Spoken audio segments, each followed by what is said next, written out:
Hi, everyone. It's Carrie Donegan. Welcome to Radical Age Reversal. Today, we're going to talk about a really great topic. Happy Labor Day to everyone. Let's bring in our win-win women audience as well. Okay, get that recording going. Here we are. Welcome to our Win-Win Women audience. Again, my name is Carrie Donegan, and I'm here with Radical Age Reversal. And we're talking about the book 30% Happier in 30 Days. And we're midway. We're in day 22. We're doing great. Actually, we're more than halfway. We're 2/3 of the way, all the way to the end. I hope you're feeling happier. I hope you found some great tools. I hope you bought the book and that you're really enjoying this. doTERRA, big announcement, this month is gifting us with a great opportunity to buy Melissa oil at 10% off. And I thought, what a beautiful marriage of this beautiful offer for Melissa oil and the chapter we're about to read called Accentuate the Positive. And that's exactly what I do with Melissa oil. Now, for anyone who's been in essential oils for a long time, you know Melissa oil is one of the most precious, most expensive oils you can purchase. So sometimes it seems like a bit of a splurge, but I promise you it's absolutely worth it. And probably if you are very mindful of using your Melissa oil, one bottle will suffice in a year. So this is the time to pick up your Melissa oil. Now, most times I tell you, don't smell the oil from the bottle. You really need to get it out. You need to put it in your hands. You want to activate the molecules in the oil by creating a circular motion between your hands. It's also good for recentering your body, your nervous system. It's great for all of that. But I'm going to give you two exceptions. One is Melissa oil and one is rose. They're both flowers. Flowers tend to be highly concentrated and they also evaporate really quickly. So like other oils that tend to be a little heavier, kind of weighted down, this is very, very uplifting and it's going to get into that air really quickly. So all you have to do is take the cap off and inhale it from the bottle. Now you can see Melissa has this beautiful platinum label on it. Kind of indicates how special it is. Melissa oil is the oil of light. So emotionally, it brings in better focus, better happiness, kind of clears away the darkness that might be covering your heart, over your mind, worry, things of that. And if you get this great book as well, Essential Emotions, you can read about Melissa oil on page 69, or at least of the version that I have. It says Melissa oil awakens the soul to truth and light. It reminds individuals of who they are truly and why they're here at this point in time and where they are and what they're doing. Melissa invites one to release everything and anything that holds them back from reaching their full potential. So it's good against negative emotions. It has positive properties such as being joyful, energizing. It helps with spiritual connection. It helps with contagious enthusiasm. I love that.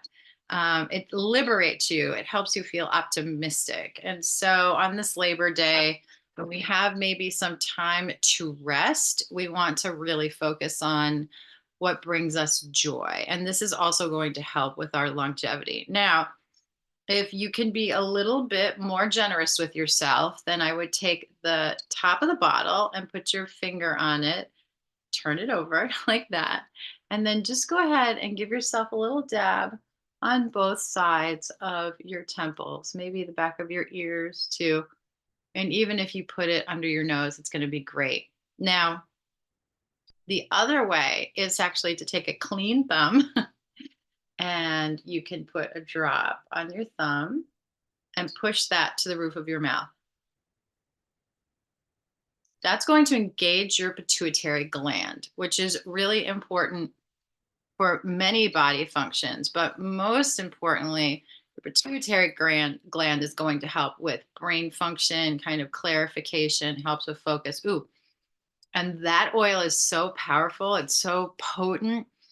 It has sort of a lemony, minty taste to it. It's also known as lemon balm, which you might say, oh my gosh, that grows wild in my garden. That grows all over. I have to cut that back. So why is this so precious? Because the oil itself is very hard to extract from the plant. It's very difficult to distill, and you need a lot of plant material to get this very tiny little bottle of Melissa. Now, my daughter will tell you when she gets sick, this is her go to. She puts 1 drop of Melissa on a spoon with some honey, and that takes care of everything for her. That's what her body really likes. And as you experiment with your essential oils, you will also find things that your body really likes. But let's get into the chapter for today.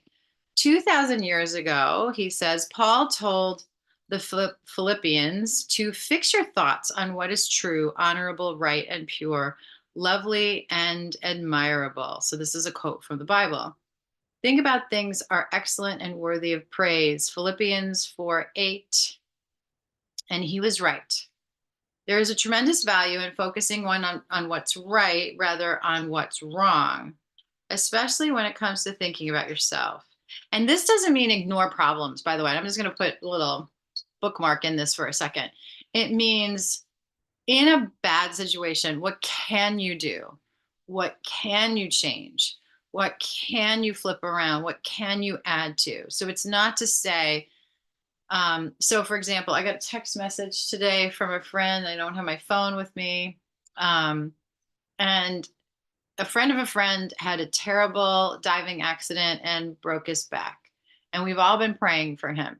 And today we got some good news that the doctors think that eventually he will be able to walk. And one of my friends in the group chat said, what a great way to start the day, right? So you could think, oh my gosh, this poor young man, his whole life has been stopped cold. And now he has to heal himself. He has to go through therapy. He may have to change the way he does things in the future. And it would be very easy to fall into a position of negativity. And indeed, that terrible accident is something that nobody would ever want or wish for.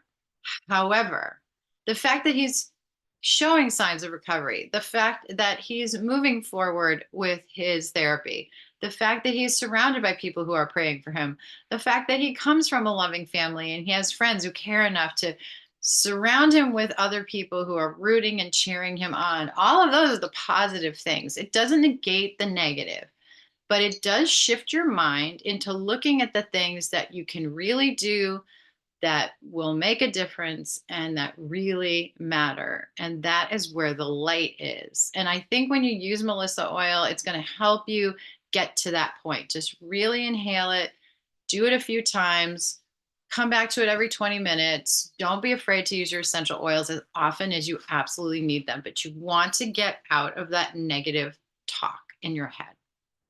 Okay. Focusing on your strength rather on your weaknesses is essential to living happy, healthy, and a happy, healthy life. In fact, a 2005 study demonstrated that strength-based interventions boosted happiness and reduced depression symptoms after just a month. However, it's critical that you actually use the identifying strengths. Simply talking about them doesn't yield the same benefits. Let's try a simple exercise. On the lines below, and you can see he gives you lines in the book. And if you aren't sure, ask your friends what they think you do particularly well. Okay, so write 5 things you're good at and put them on the lines below. All right. I'm gonna say after the podcast, this is what I want you to do. This is your homework. 5 things that you know you're particularly good at. Now, think of ways to use those attributes in your everyday life. For instance, if you have grown up in a bilingual home and have a proficiency in another language, could you be putting that skill into better use in your career? That same goes for computer expertise, an ability to cook, an ability to lead teams. Your personal skills can become your signature strengths. Granted, when focusing on your strengths, it is critical to have a realistic expectation and aspiration. It's interesting how, from a young age, we hear the myth that we can become anything that we want to be, even the President of the United States. So we move into our adult years with lofty expectations. But if we learn anything from the pandemic, it's that we can't be sure of anything these days. You will increase your happiness if you scrap or reduce any unrealistic expectations. Chances are you're not going to have the perfect career, the perfect spouse, or the perfect kids. In fact, seeking perfection is a recipe for unhappiness because you will always be disappointed. Set expectations that make sense to the current situation you find yourself in, and match those expectations with what you've learned about yourself through a strength based assessment. Likewise, focus on your accomplishments. What have you achieved? When I asked one of my patients this question, he answered with, I can't keep a relationship. He had been married 11 times. God bless him. We then reframed the situation to show him that he was very good at starting relationships and getting women to fall in love with him, and began to work on ways he could make the relationship last. I love that. I think sometimes finding and attracting someone is harder, but you never know. Everybody's situations are different. In other words, instead of wallowing in what had gone wrong, we noticed what was right and then focused on what could be improved. So write down those accomplishments and strengths and keep them somewhere you can see them whenever you're feeling down or less than. It will help you focus on the good, and that will make you happier. I'm going to give you one other suggestion that is something, and I wish I want to attribute this to my dad, but I'm not quite sure if I remember exactly the source. So I apologize to whomever taught this to me. But it used to be that when we would take photographs, actually, my dad was a big photographer and he loved to take slide photography. And my sister in law, ironically, that we ended up together in the same family, ran a photo finishing, uh, her own photo finishing business. She did remarkable things and gave her gifts and talents to so many people, and big accounts like big sports accounts like the Yankees and other things. It was just remarkable what she could do with film. And I remember she would take slides for me and turn these old slides from when I was a kid into print photographs. And I cherish them to this day. I just absolutely love them. And the phrase or the teaching that I remember has to do with slides. And it was, when you're in a moment of joy, or when you're in a moment of achievement, or when you're in a moment of happiness, take a picture. Not a real picture, perhaps, although I know everyone's with digital, everyone takes pictures of everything everywhere. There's really very little discernment when it comes to what should I take a picture of. Just keep pictures of everything. So that's probably not it. But back in the day when things were expensive and you took a picture because it was important and it was worth it. And so when you come to those moments in life and something is worth it, take a snapshot. And then I want you to file that in your mind. And when things are difficult and they're hard and overwhelming, and you feel like the future is uncertain, or that you're in a period of crisis, you're lonely, you're sad, or you're grieving, I want you to pull those photo albums out from your mind and remember, this too shall pass. And there is so much good to focus on. So please have a happy Labor Day. Accentuate the positive today, and we will see you next week. Thanks so much for joining me.